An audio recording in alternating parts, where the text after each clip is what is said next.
అదే RTV app వార్తల్ని క్షణాల్లో చదివే అవకాశం ఉంటుంది. ఒక న్యూస్ పేపర్, ఒక టెలివిజన్ ఛానల్ మీ చేతుల్లో ఎప్పుడూ ఉంటాయి.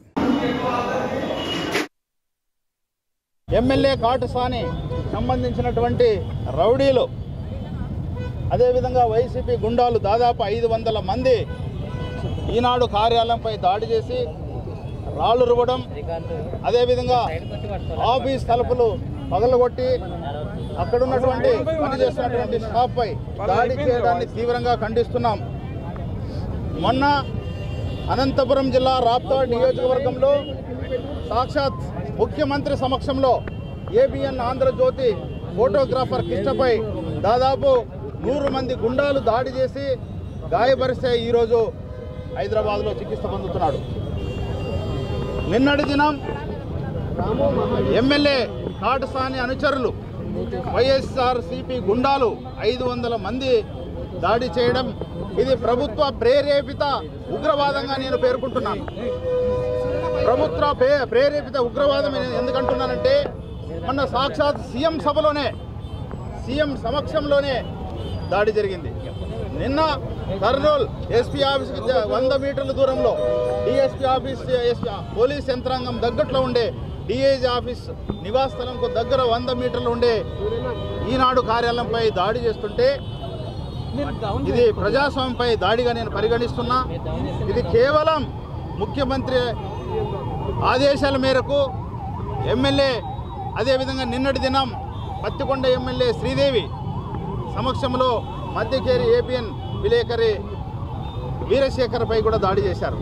అంటే ప్రజాస్వామ్యాన్ని కూని చేయడానికి ఈ ప్రభుత్వం, ఈ ముఖ్యమంత్రి, ఈ మంత్రులు, ఎమ్మెల్యేలు దాడి చేయడం చూస్తుంటే 2024లో ఓడిపోతామనే భయంతోనే ఇవన్నీ చేస్తున్నారు. సాక్షాత్ ఎమ్మెల్యేగా ప్రమాణం చేశాడు, శ్రీదేవమ్మ ప్రమాణం చేసింది, ముఖ్యమంత్రి ప్రమాణం చేశారు, ప్రజాస్వామ్యాన్ని కాపాడుతామని, పత్రికా స్వేచ్ఛను కాపాడుతామని. మరి రాజ్యాంగానికి ఉల్లంఘనకు పాటుపడినటువంటి ముఖ్యమంత్రి మీద, ఎమ్మెల్యే కాటసాని మీద, ఎమ్మెల్యే శ్రీదేవి మీద కఠినమైనటువంటి చర్యలు తీసుకోవాలని డిమాండ్ చేస్తూ మీ ద్వారా పత్రికల ద్వారా ప్రజలకు ఒకటే విజ్ఞప్తి చేస్తున్నాను.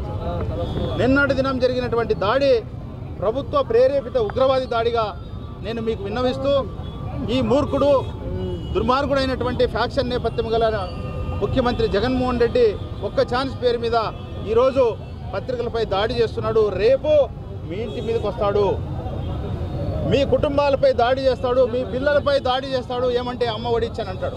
రైతులపై దాడి చేస్తాడు, ఏమని అంటే రైతు రుణం ఇచ్చానంటాడు. యువతపై దాడి చేస్తాడు, డిఎస్సీ ఇవ్వలేదు కాబట్టి ఇచ్చినానని ప్రశ్నిస్తే చేస్తాడు.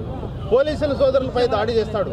ఖచ్చితంగా ఈ ముఖ్యమంత్రి ప్రజాస్వామ్యం అంటే నమ్మకం లేదు. ఇక్కడ డాక్టర్ బాబాసాహెబ్ అంబేద్కర్ రచించినటువంటి రాజ్యాంగం నడవడం లేదు.